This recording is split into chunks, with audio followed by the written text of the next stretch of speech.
Today we're joined by Etel Hickene, Senior Director of Washington-based Mighty Earth. She's joining us from Paris. Hi Etel, welcome back to Earth. Could you briefly tell us what you guys do at Mighty Earth, please? Sure, it's such a pleasure to be with you all.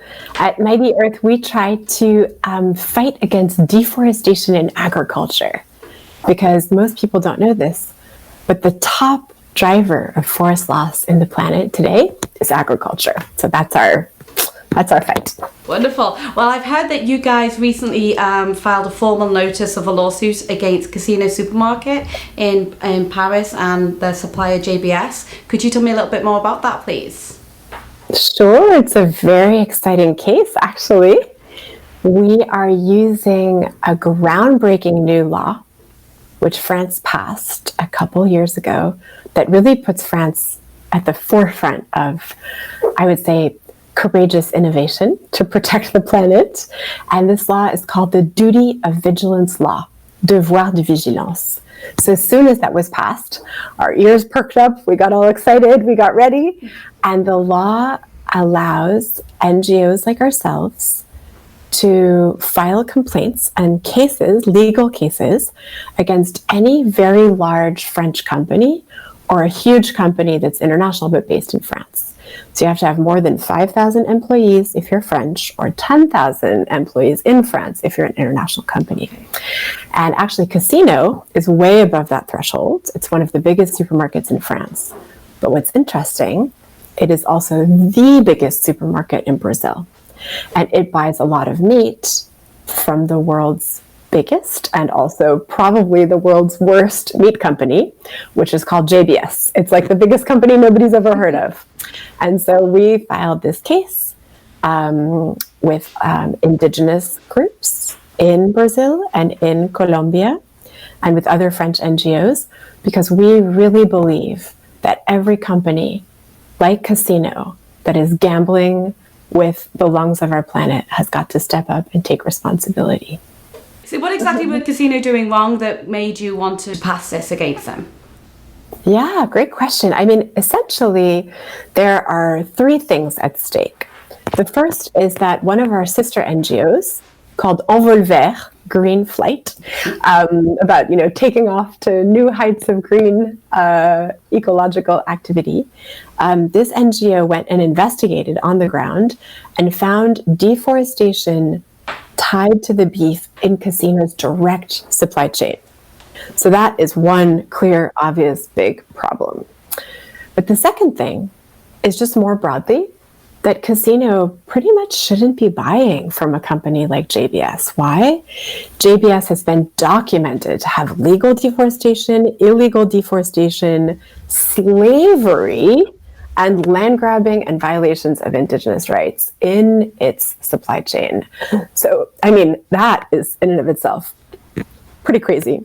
Absolutely. And whether or not Casino says that most of what they're buying from JBS is quote unquote clean and deforestation free and free of human rights violations, if a company has that other stuff in other parts of its supply chain, should you really be buying from them? It's like if you went on a dating site and you found true love, but it turns out that dating site also has trafficked sex slaves. You shouldn't be using that dating site. I mean, it's great you found true love, but still, that dating site is not acceptable. And I think it's the same here, kind of. You should not be buying from bad suppliers. And JBS is an extremely problematic supplier. And the third thing is just that we have an overall situation in Brazil of something called cattle laundering. It's like money laundering, but it's about shifting cattle around. And Casino's systems don't adequately protect from that problem of cattle laundering, no matter who it is that they're buying from in Brazil, not just JBS, but others too. So what are you hoping to get out of this? What are you trying to change? You could say it's the endless triumph of optimism over experience, but I believe that Casino has the potential to go from where it is now and do a complete turnaround to becoming a champion. And I think that our deep hope is they totally clean up their own act but also that they become a lever for change and use their market power to transform JBS, the world's biggest meat company, and that they bring others with them, other supermarkets, other consumers, other clients of JBS to say, hey, JBS, wake up and smell the deforestation. This is not okay with us. You must change and change now. And I also think that, in the best case scenario, if Casino is able to really crack this nut of cattle laundering and get to the bottom of how do you establish full traceability, full transparency in your beef supply chain, it could be a model, a kind of shining model.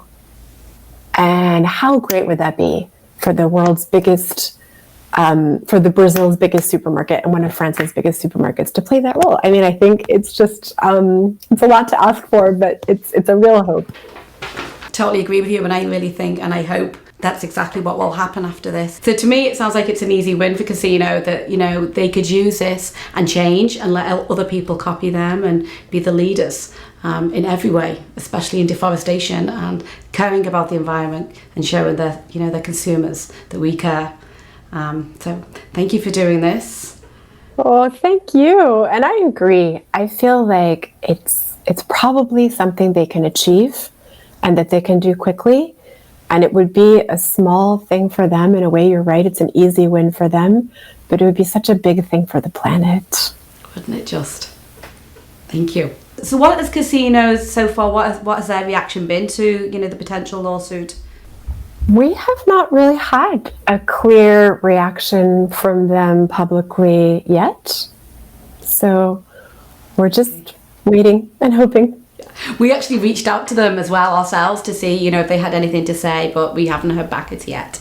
I think that's fair. I think all sides need to have the fair hearing, and they should have their fair shot at getting their voices on the air. So no qualms, no quibbles on my end.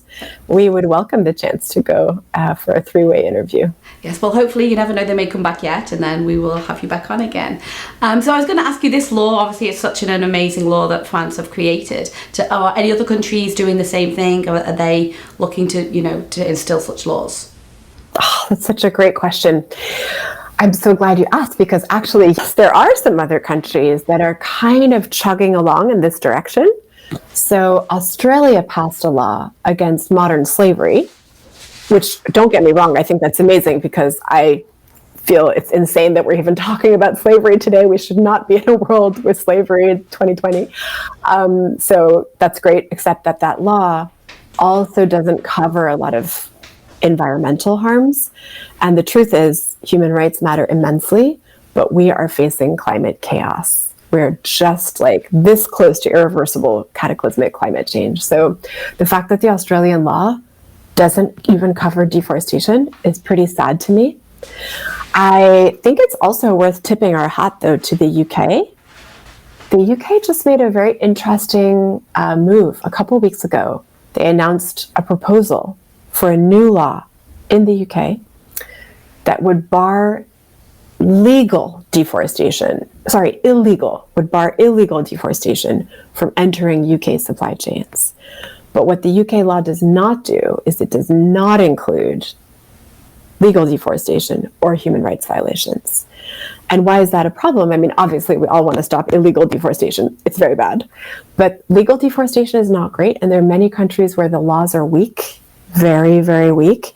And if you make a provision that says, okay, we won't take any illegal deforestation, but we will take legal, you're kind of sending a signal to countries around the world to weaken their laws and have a kind of fire sale and downgrade everything in their law books in order to get their products into your supply chain. So that's that. And of course, just the way the Australian law is unfortunate that it doesn't have any environmental stuff, it's quite unfortunate that the UK law doesn't seem to have any human rights provisions.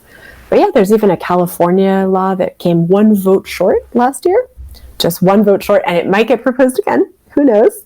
So the California bill, the Cali bill, the UK law, the Australian law, the French law, and the EU is seriously considering a law that would bar human rights violations and deforestation. So fingers crossed that they all make it through the finish line. We're waiting. It's brilliant. It sounds like countries are now, starting to take listening to the people. There are these studies, these polls that show that people do want that. So Yeah. No, it's good that the countries are taking this seriously. Because what else are we going to do if we continue like this? It doesn't bear thinking about. So what advice would you give to other companies, that who could be exposed to any of the laws in any of these countries right now? What would you say to those companies? Well, I would say you should clean up your act, because you can run, but you can't hide. Nowadays, we have satellite maps, there are drones. It is pretty much getting harder and harder to hide your deforestation. And as the world wakes up to this climate chaos that we're hurtling towards at an unbelievable clip, I think consumers just will not accept this anymore. And more activists are stepping up. The most unexpected people, like teenagers in Sweden named Greta, have shown the whole world what is possible. And truly, you can run, but you can't hide. I think my message to all these companies is get with the program, clean up your act, because if you don't do it now, there will be consequences later. Either your customers will have a backlash against you, you might face a legal case, or other problems. It just makes good business sense. Brilliant. Thank you so much, Etel. I really have enjoyed, speaking with you today and hearing about this and hearing about changes that are happening, and because of people like you, doing things like this to make the world a better place. So thank you. And please keep us in the know, with any progress. We'd love to hear from you again. Absolutely. It's been wonderful being here with you and talking about this case. Thank you. Thank you, Etel. If you enjoyed the content today and would like to watch more videos like this, please subscribe to our social media channels or join us at www.f.live/join.